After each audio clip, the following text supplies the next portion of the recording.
Republic Day numit attack townaba sem saramba UNLF ki cader ama phare amana nanthokhre Lagliba January 26 ta pangthokadoriba Republic Day mangoinana Manipur Police na mafam kayada section thorang lokhat pahokre Section thorang lokhat pagi saru ama OINA Bishnupur District Police ta attack townaba hotnarambani haiba OINA OINA UNLF ki cader ama galoinana khulai paiba kayamarom Bishnupur District ki police ki commando ki kangbu amana phagat pangamkhre Ngarang nungtil pung mari makhairom taba matamda ngakcho pokpi area da kunmapan suba Assam Rifles amadi Bishnupur Police ki apun bukhutpu amana thi humbagi thabak chathabada mioi amana polythene bag amaga konana phauraga mioi amana mafam adudagi nanthoktuna chenkhre hairi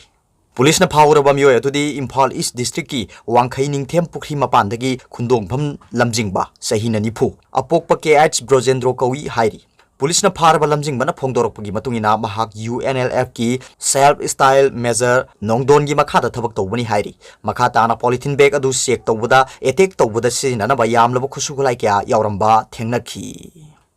atoppa pawmana anouba case lising tara taruk chamapan nipu taruk thengnaduna apunba case masing crore ama 10 manga suino yokhre vaccine ka pa horagani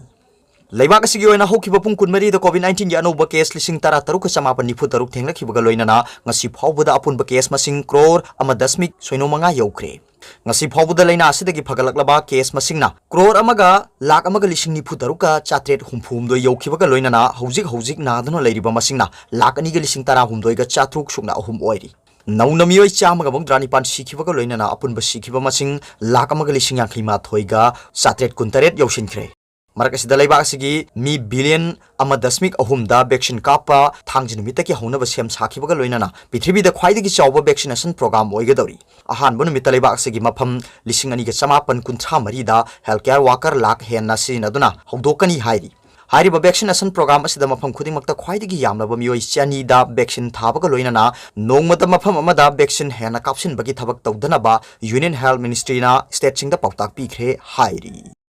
Atop pawmana heroin phare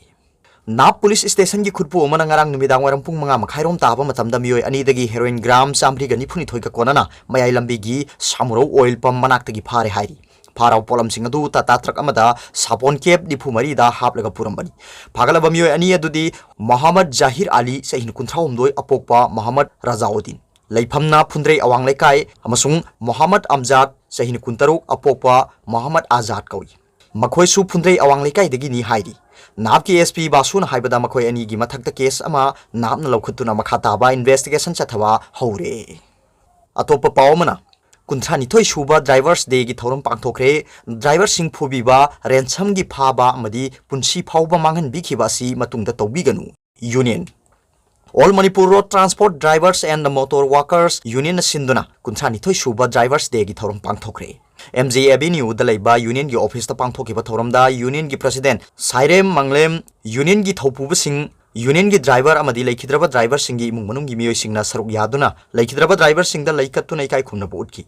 minute ani tumina leptuna thongni ki Union gi General Secretary Maimom Anil na haikibada kumja lising amaga samapan mogdra dagi hoduna Union asina sinduna drivers day thoram asi pangthoktuna lagli National Highway anida driver singna lamdam asigi nongmada changdaba yadraba polam sing pusilakna bahonabada thengnari bawa sing driver singda phubiba amadi ransom gi phaba amadi punsi phawba manghan bikhiba asi matungda tawbidana ba union asina haijaduna lagli driver sing kana amata yeknaba nate miyam gi mateng pangnabani COVID-19 laisat manung asida su driver singna nongmada changdaba yadraba polam sing driver singbu nungsibiu National Highway da gari chatpada apanba thingba pibidana ba ningtamna chalhanbiu haina su miyamda appeal tawki